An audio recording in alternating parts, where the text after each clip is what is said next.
Just some more waffle. I'm in the mood for waffle. But what? Yeah, it is blockchain, right? And if you see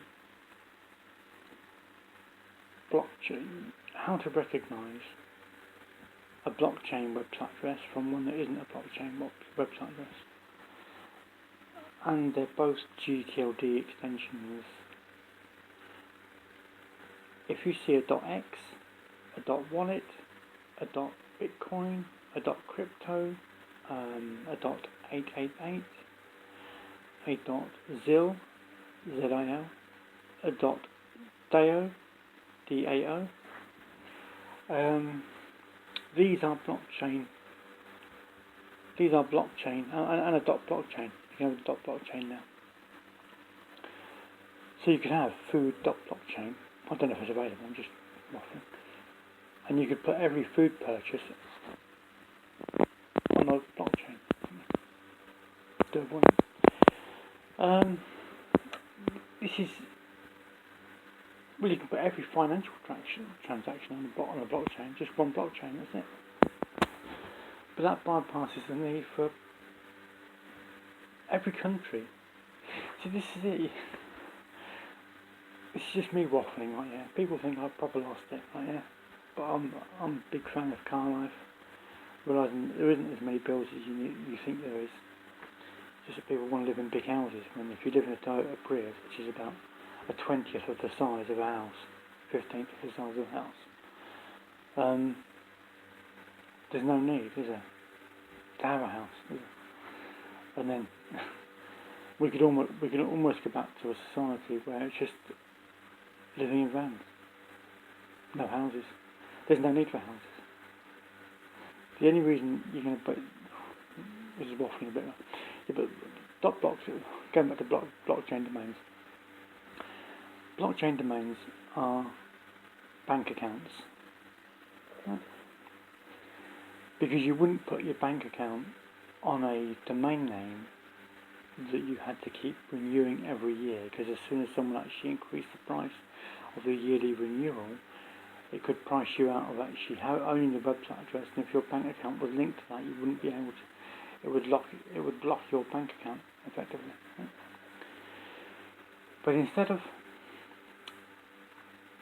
But now that you've got blockchain domains, blockchain, you own it in blockchain domain,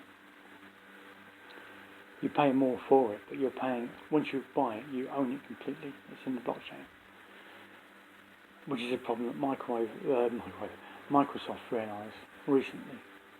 That once they own it, they can't, the domain name cannot be seized if the person owns it in the blockchain, because you can't delete the registry of the purchase in the blockchain. But that also may pose a problem for domain name addresses. But again, domain name addresses will come across that problem quite quickly, and they'll work it out how to do it. But the thing is that now, because people own cryptocurrency wallets,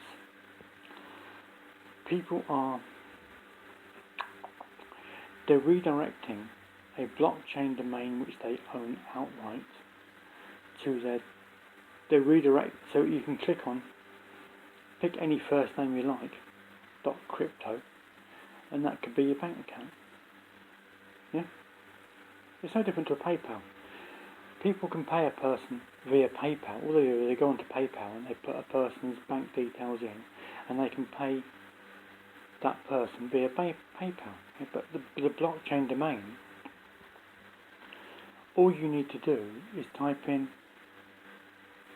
whatever website address that person has chosen, blockchain domain, whichever blockchain domain name, website address that person has chosen to own, and that is their block. Instead of actually the big blockchain, the big quick Bitcoin,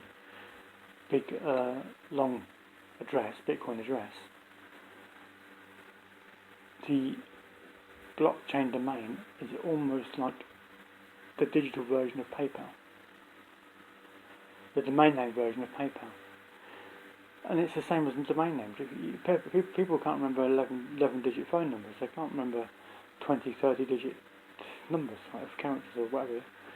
That's why domain names make it easier for people to remember, and the best domain names, which are the easiest to remember, are the shortest to remember, which makes more people recognise that. Same as cryptocurrency, blockchain domains. Instead of actually having the sort code and the account number, all you just have to remember is just the person's crypto address, the crypto blockchain domain name. So their first name dot crypto, or their first name dot bitcoin, or their first name whatever, yeah? Wallet, their first name dot wallet, and all the person does then is redirect that into their bitcoin. Yeah. So it just redirects in and redirects out. Easy to do, but that has bypassed the need for banks. And then if you go back enough, see, this is it. We're in 2022, January 2022. You go back to the 80s when you had like phone cards. Phone cards were new then. They didn't last 30 years. They were gone. They were a thing. Now you don't even see a phone box now. The phone box has got a defibrillator in it, isn't it? A defibrillator is in a phone box. You wouldn't be able to have a phone box with cash in it in 2022. Cash in a phone box. Back in the day, you could. You just used to put your money in, and there's change used to come out of it. Couldn't have that in 2022. They'd have it off the wall. But then you went to phone cards, and not even phone cards were a thing. Then you had phones in garages and stuff like that. Then you had when you're an old person like me, you remember the first time you see a person when they're using a phone, it's not a phone back in the day in the street, and you think, what's that idiot there on the phone in the street? Who do they think they are? Like now, everyone's got a phone and they're talking on their phone in the street. Yeah? It's just normal.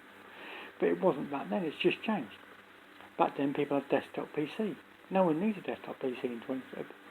Even gaming is a gaming laptop, not a gaming PC. You can even day trading. You can put day trading from a laptop with multiple screens. Right? Just using a fast laptop. We don't even do that. You can day trade from your phone. This is it. Your phone has become portable. Everything.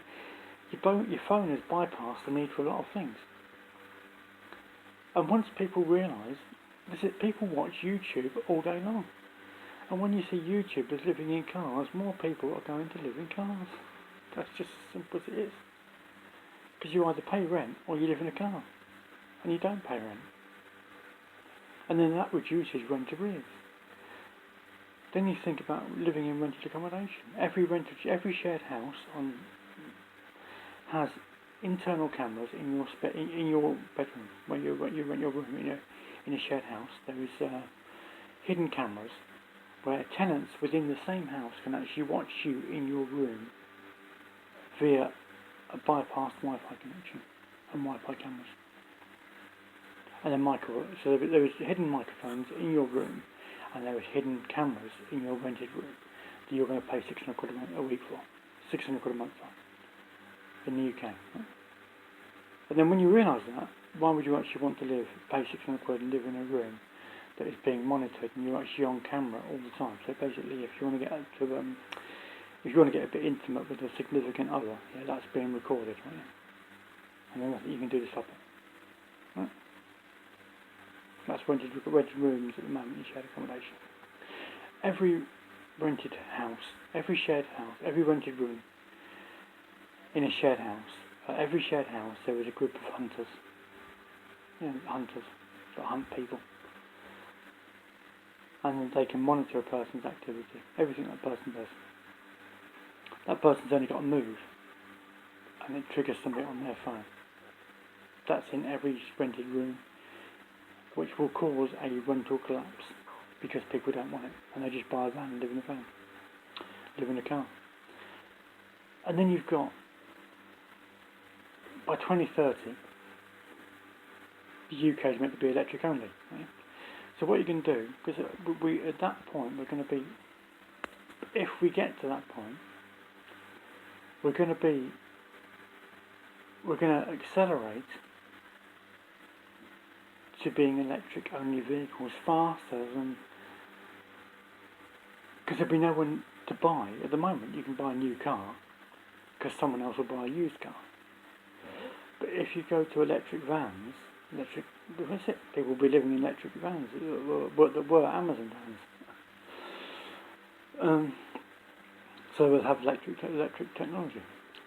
And like now, you can't, if you've got a diesel van, you can't go into a lot of cities because you've got this ULEZ zone, yeah, which charges you fine. Yeah, it's fining the public. There's more ways to fine the public. You go into Bath, you've got a fine.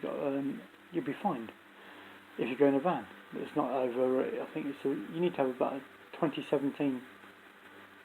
I think 2017 plus, newer than 2017 vehicle, van. And you won't get the fine. But most people haven't got a van that's only 4 years old.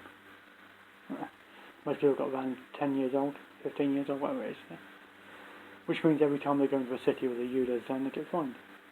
Then you got to commit the congestion charge. There you go, you get fined. Then you go over a bridge in the UK.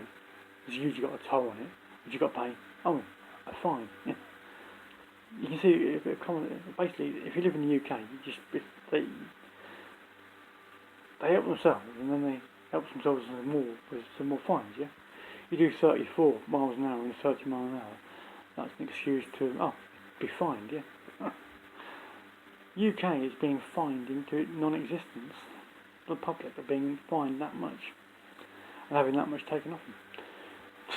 That's why you get decentralised finance. That's why you get decentralised. People living in the States, you can buy. In the States, you can live in a vehicle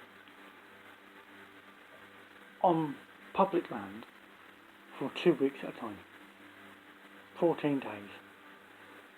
In the UK, at the moment, with van life, you probably wouldn't be able to last.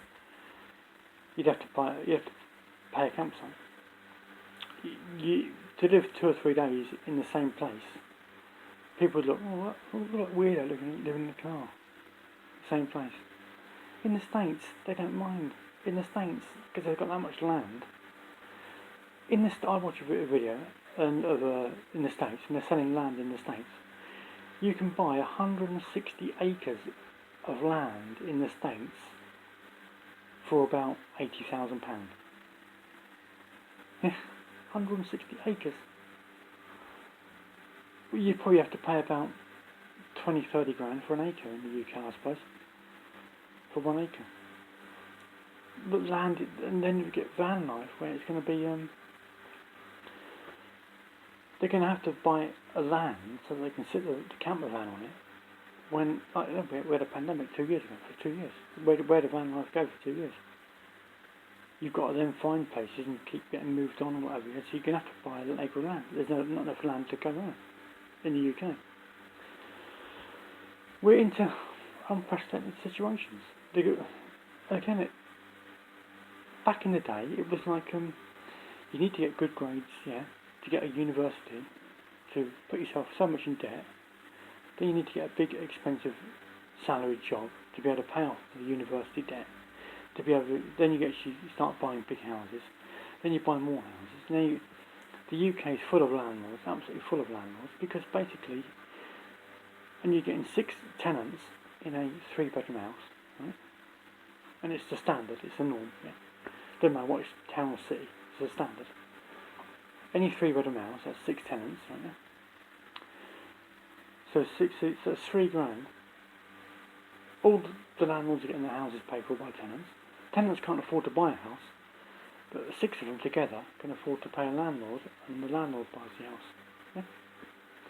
So why don't 6 tenants get together and buy a house?